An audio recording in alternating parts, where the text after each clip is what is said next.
பிரியமான சகோதர சகோதரிகளே, இன்றைய நாளிலே ஒரு ஆவிக்குரிய சத்தியத்தை நாம் அறிந்து கொள்ளப் போகிறோம்.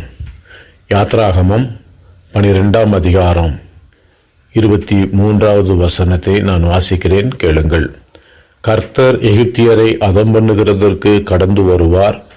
நிலையின் மேற்சட்டத்திலும் வாசலின் நிலைக்கால்கள் இரண்டிலும் அந்த இரத்தத்தை காணும்போது கர்த்தர் சங்காரக்காரனை உங்கள் வீடுகளில் உங்களை அதம் பண்ணுகிறதற்கு வரவிட்டாமல் வாசற்படியை விலகி கடந்து போவார்.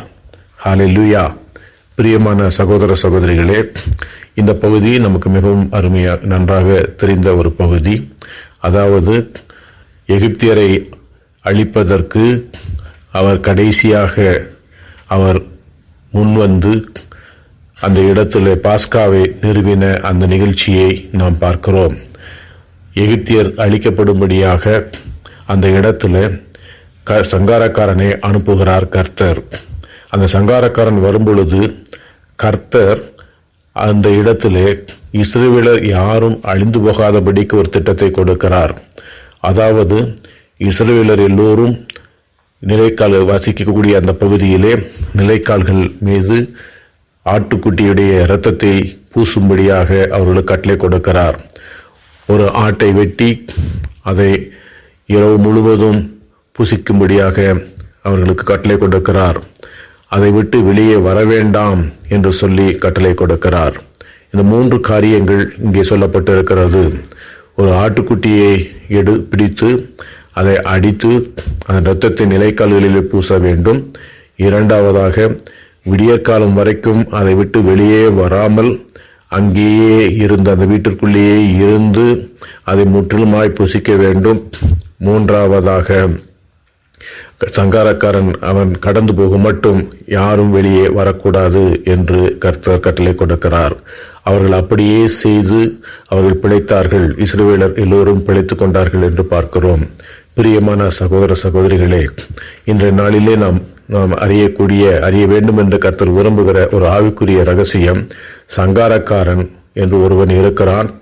அந்த சத்துருவானவன் அழிக்கும்படியாக கடந்து வருகிறான். ஆவிக்குரிய தளம் அழிப்பதற்கென்று நிறுவப்பட்டிருக்கிறது. அந்த அழிவை கொண்டு வருகிற ஆவிக்குரிய தளத்திலே சத்துருவானவன் இருக்கிறான். அவன் அந்த தளத்திலே கிளம்பி வரும் பொழுது அந்த தளத்தை தடுக்கிற பணியை கர்த்தர் செய்கிறதில்லை. அந்த தளம் செய்ய வேண்டிய காரியங்களை செய்து கொண்டுதான் இருக்கிறது. அதை ஒருபோதும் கர்த்தர் தடுக்கிறதில்லை. அதற்கு பதிலாக அதிலே யாரும் சிக்கி அழிந்து போகக்கூடாது என்று சொல்லி அவர்களை காக்கும் பணியிலே கர்த்தர் இருக்கிறார். கர்த்தர் அதை செய்து முடிக்கிறார். அதற்காக ஒரு திட்டத்தை கொடுக்கிறார். அதாவது ஒரு ஆட்டுக்குட்டியை பிடித்து அடித்து அதன் இரத்தத்தை நிலைக்கால்களை பூசும்படியாக சொல்லுகிறார். யாரும் வெளியே வர வேண்டாம் என்று சொல்லுகிறார்.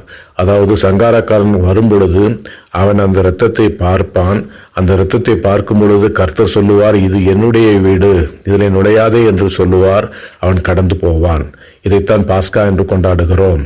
பிரியமான சகோதர சகோதரிகளே, ஆண்டவராகிய இயேசு கிறிஸ்து கல்வாரியிலே தன்னை ஆட்டுக்குட்டியாக பலியிட்டதுனாலே அந்த இரத்தத்து கோட்டைக்குள்ளே அந்த இரத்தத்தினாலே கழுவப்பட்டிருக்கிற ஒவ்வொருவரும் அந்த ஆட்டுக்குட்டியுடைய இரத்தத்தினாலே பாதுகாக்கப்படுகிறோம் என்பதை இந்த நாளிலே அறிந்து கொள்ள வேண்டும்.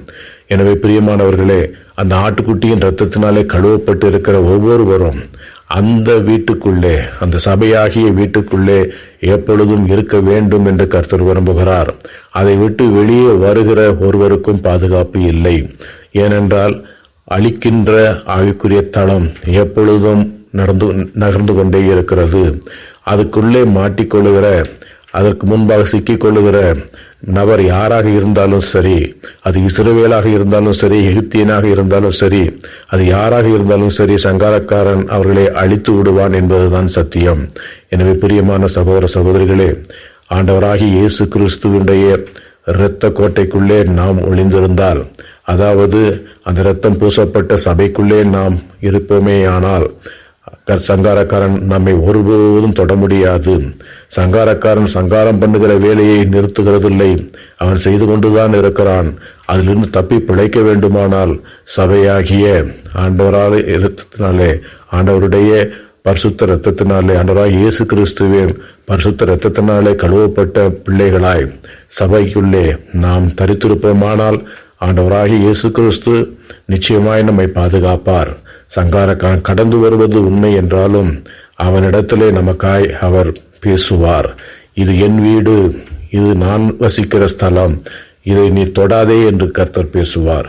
எனவே பிரியமானவர்களே, ஆவிக்குரிய தலத்தை கண்டுகொள்வோம்.